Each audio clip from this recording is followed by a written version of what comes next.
نحمدہ ونصلی علی رسولہ الکریم اما بعد۔ معزز ناظرین، السلام علیکم ورحمۃ اللہ وبرکاتہ۔ آج ہم جانیں گے کہ ہمیں دعا میں کیا مانگنا چاہیے۔ ہم عام طور پر دنیا داری کے متعلق اور بہت کچھ ہم مانگتے ہیں، اور آج ہم وہ کچھ مانگیں گے جو اللہ کے محبوب صلی اللہ علیہ وسلم نے ارشاد فرمایا کہ سب سے اہم جو چیز ہے وہ یہ ہے اور اسے مانگا کرو۔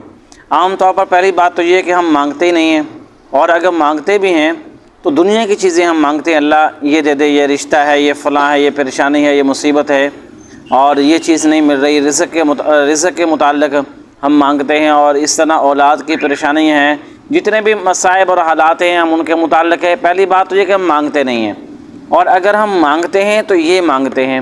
تو آج ہم جانیں گے کہ سب سے اہم چیز کیا ہے۔ حضرت عباس رضی اللہ تعالیٰ عنہ، یہ حضور نبی اکرم صلی اللہ علیہ وسلم کے چچا ہیں۔ نبی علیہ السلام سے انہوں نے سوال کیا، یا رسول اللہ صلی اللہ علیہ وسلم، میں اللہ سبحانہ و تعالیٰ سے کیا مانگوں؟ تو اللہ کے محبوب صلی اللہ علیہ وسلم نے ارشاد فرمایا کہ تم اللہ کریم سے عافیت مانگا کرو۔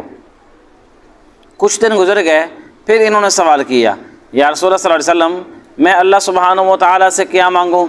تو فرمایا کہ تم اللہ سبحانہ و تعالیٰ سے عافیت مانگا کرو۔ ایک حدیث۔ اسی طرح حضرت ابن عمر رضی اللہ تعالیٰ عنہ سے روایت ہے، یہ ترمذی شریف کی حدیث ہے، اللہ کے محبوب صلی اللہ علیہ وسلم نے انہیں ارشاد فرمایا کہ اللہ سبحانہ و تعالیٰ کو سب سے جو قیمتی چیز ہے، سب سے اہم، جس سے اللہ خوش ہوتے ہیں، اللہ کو راضی کرنے والی جو چیز ہے وہ عافیت ہے۔ اچھا، یہ عافیت کیا چیز ہوتی ہے؟ عافیت کسے کہتے ہیں؟ دیکھیں، عافیت کہتے ہیں دنیا کی مصیبتیں اور پریشانیاں، دنیا کی آفات اور اسی طرح اخروی پریشانیاں اور حالات، وہ چاہے ظاہری ہوں چاہے باطنی ہوں، ان سے سلامتی اور عافیت، سکون اللہ سبحانہ و تعالیٰ سے مانگنا ہوتا ہے۔ اور جب انسان یہ اللہ سبحانہ و تعالیٰ سے عافیت مانگتا ہے تو اس کا مطلب یہ ہوتا ہے کہ یہ اللہ سبحانہ و تعالیٰ سے کہہ رہا ہوتا ہے کہ اللہ، میرا دنیا کے اندر رہنا اور جینا یہ آپ کی رحمت اور آپ کے کرم سے میں ہرگز نہیں جی سکتا۔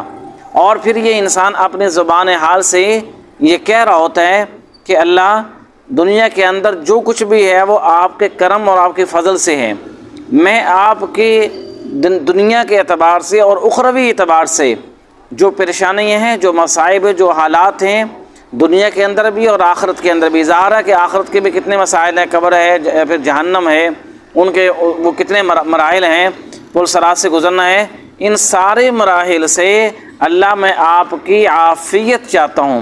عافیت کا مطلب کہ اللہ، مجھے آپ سکون اور راحت عطا فرمائیں، مجھے آپ خوشیاں عطا فرمائیں، آپ ہر قسم کے دکھ اور پریشانی سے مجھے محفوظ فرمائیں۔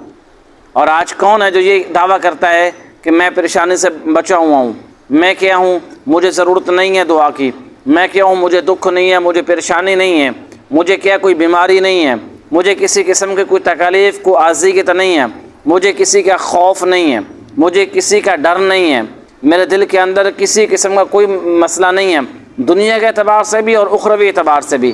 ہر انسان اسی بات کا مکلف ہے کہ وہ اللہ سبحانہ و تعالیٰ سے کہے کہ اللہ، آپ مجھے بچائیں۔ اور اگر سادہ لفظوں میں آپ اس عافیت کا مطلب سمجھنا چاہیں تو یہ ہے، یہ عبدیت کی انتہا ہے۔ یعنی انسان اللہ سبحانہ و تعالیٰ سے یہ کہہ رہا ہوتا ہے، اللہ، میں نیکی بھی نہیں کر سکتا اپنی مرضی سے، اور میں گناہ سے بھی نہیں بچ سکتا اپنی مرضی سے، میں دنیا میں سکون بھی نہیں لے سکتا اپنی مرضی سے، میں کسی مصیبت اور پریشانی سے بھی نہیں بچ سکتا آپ کی توفیق سے۔ یعنی یہ سب کچھ اللہ، آپ نے بچانا، آپ نے فضل فرمانا، آپ نے رحم فرمانا، اور آپ سارا کچھ کریں، میرے سے کچھ نہیں ہوگا۔ اللہ بھی یہی چاہتے ہیں بندے سے کہ بندہ یہ کہے کہ اللہ، میرے سے کچھ نہیں ہے، آپ سارا کچھ کیا، میری حفاظت فرمائیں۔ اور اللہ کے محبوب صلی اللہ علیہ وسلم نے ارشاد فرمایا کہ الدعاء مخ العبادہ، دعا جو ہے وہ عبادت کا مغز ہے۔ تو ہمیں جو ہے دعائیں بھی مانگتے رہنا چاہیے۔ اور آج کے اس ٹاپک پہ ہمارا پہلا جو ہے وہ یہ پارٹ 1 ہے، انشاءاللہ 2-3 ہم آگے بھی چلائیں گے، دعا کی اہمیت پہ، دعا کی فضیلت پہ، اور دعا کے جو اسباب ہیں، کن چیزوں سے دعائیں قبول ہوتی ہیں، کن چیزوں کی وجہ سے دعائیں قبول نہیں ہوتی، اور دعا کے آداب کیا، یہ ساری چیزوں پہ انشاءاللہ ہم آگے ڈسکس کرتے رہیں گے۔ تو آج ہم صرف یہ سیکھیں گے کہ ہم نے دعا جو مانگنی ہے، جو مانگنا ہے اللہ سبحانہ و تعالیٰ سے، دنیا کے اعتبار سے جتنا کچھ بھی مانگنا ہے وہ مانگے۔ اگر بندہ یہ کہے نا کہ یار مجھے 2 لفظوں میں سمجھا دو میں اللہ سے کیا مانگوں جس میں سارا کچھ آ جائے، جس میں دنیا کے پریشانیاں اور دکھ اور مصیبتیں اور اخروی سکھ اور چین اور راحت جنت سارا کچھ اس میں آ جائے، مجھے بتا دو، تو وہ کیا ہے؟ وہ عافیت ہے۔ اور اگر آپ عربی میں جاننا چاہیے تو وہ ہے ربنا آتنا فی الدنیا حسنہ وفی الآخرۃ حسنہ وقنا عذاب النار۔ آپ دیکھیں یہ کتنی مختصر دعا ہے مگر یہ جامع ترین دعا ہے۔ اس میں کیا اللہ سبحانہ و تعالیٰ سے مانگا جا رہا ہے؟ اے اللہ دنیا کے اندر بھی بلائی راحت سکون عطا فرما، اور آخرت کے اندر بھی کیا ہے؟ بلائی سکون راحت چین عطا فرما، وقنا عذاب النار، اور جہنم کے عذاب سے، دوزخ کے عذاب سے، اور اس طرح دیکھتے ہوئی آگ کے عذاب سے ہمیں محفوظ فرما۔ تو پیچھے کیا رہ گیا؟